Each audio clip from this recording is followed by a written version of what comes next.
बेंगलुरु से एक अहम खबर सामने आई है।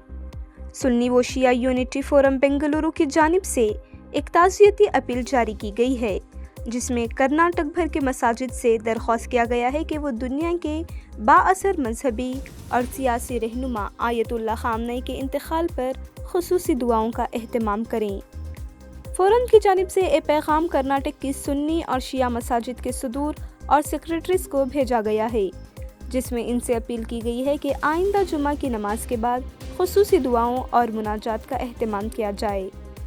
जारी बयान में तंजीम ने आयतुल्लाह खामनई के इंतकाल पर गहरे रंज और गम का इजहार किया है और कहा है कि इन्होंने अपनी तवील ज़िंदगी मजहबी क़ियादत, सियासी किरदार और इन लोगों की हिमायत के लिए वक्फ की जिन्हें वो मजलूम करार देते थे।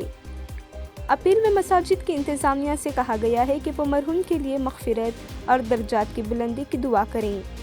इसके साथ साथ दुनिया भर में जारी तनाज़ात में जाँ बहक होने वाले बेगुनाह अफराद को भी दुआओं में याद रखा जाए।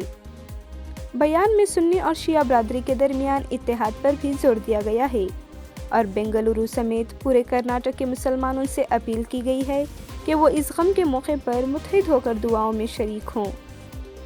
फोरम ने मजहबी रहनुमाओं से भी दरख्वास्त की है कि वो जुम्मा की नमाज में आने वाले नमाजियों तक ये पैगाम पहुँचाएँ ताकि पूरी कम्युनिटी इज्तिमाई तौर पर दुआओं का एहतमाम कर सकें।